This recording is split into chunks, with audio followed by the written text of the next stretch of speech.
வணக்கம். சற்று முன் கிடைக்கப்பெற்ற மிக முக்கியமான செய்தி ஒன்று வெளியாகி உள்ளது. அவசரமாக கொடைக்கானலூரில் இருந்து புறப்பட்டு சென்ற ஸ்டாலின் நண்பர்களே, இந்த வீடியோவிற்கு ஒரே ஒரு லைக் மற்றும் சப்ஸ்கிரைப் பண்ணிருங்க. திமுகவின் தலைவர் ஸ்டாலின் அவர்கள் முதல்வர் பதவி முழுமையாக பறிபோகிவிட்டது. உளவுத்துறை சொன்ன அதிரடியான ரிப்போர்ட். அதிர்ச்சியடைந்த ஸ்டாலின் அவர்கள் சென்னைக்கு உடனடியாக கிளம்பி சென்றுள்ளார். திமுகவில் உட்கட்சி மோதலும் அதிகரித்துள்ளது. கிளை நிர்வாகிகள் மாவட்ட செயலாளர்களுக்கிடையே மோதல்.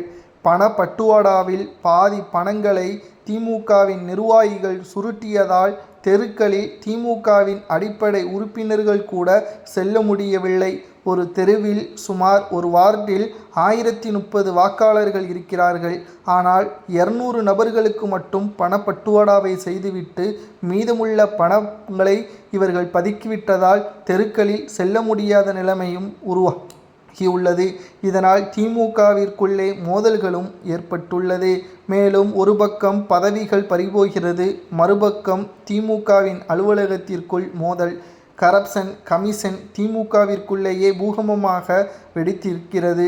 இதனால் அதிர்ச்சியடைந்த ஸ்டாலின் அவர்கள் இனியும் சுற்றுலாவிற்கு சென்றால் நிச்சயம் ஆட்சி இழந்தது போல் கட்சியையும் இழக்க நேரிடும் என்ற காரணத்தினால் அவசரமாக அலுவலகத்திற்கு விரைந்துள்ளார். ஆனால் உளவுத்துறை சொன்ன தகவல் என்ன தெரியுமா? திமுக இந்த முறை ஆட்சி அமைப்பது மிகப்பெரிய கடினம். மக்களிடம் ஏமாற்றத்தை மட்டும்தான் திமுக செய்துள்ளது. பணப்பட்டுவாடாவில் போதிலும் கூட பல கோடிகளை திமுகவின் நிர்வாகிகளும் மாவட்ட செயலாளர்களும் பதுக்கிவிட்டார்கள். அடிப்படை உறுப்பினர்களுக்குத்தான் இங்கு மிகப்பெரிய பாதிப்பு. அவர்கள்தான் வார்டுகளுக்கு செல்ல முடியாத நிலைமையும் உருவாகியுள்ளது.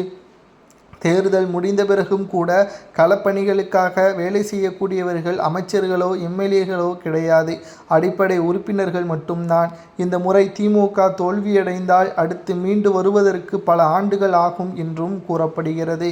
திமுகவில் இருக்கக்கூடிய மிகவும் மோசமான நிர்வாகிகளை நீக்க வேண்டும் என்றும் பலரும் திமுகவின் தலைமை அலுவலகத்திற்கு கடிதங்களையும் அனுப்பி வருகிறார்கள். நிச்சயம் அரசியல் வட்டாரத்தில் இது பரபரப்பை ஏற்படுத்தியுள்ளது.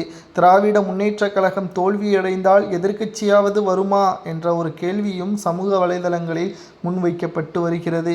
திராவிட முன்னேற்ற கழகத்தின் ஆட்சி மிகவும் மோசமாக இருந்ததாக பலரும் சமூக வலைதளங்களில் கூறி வருகிறார்கள்.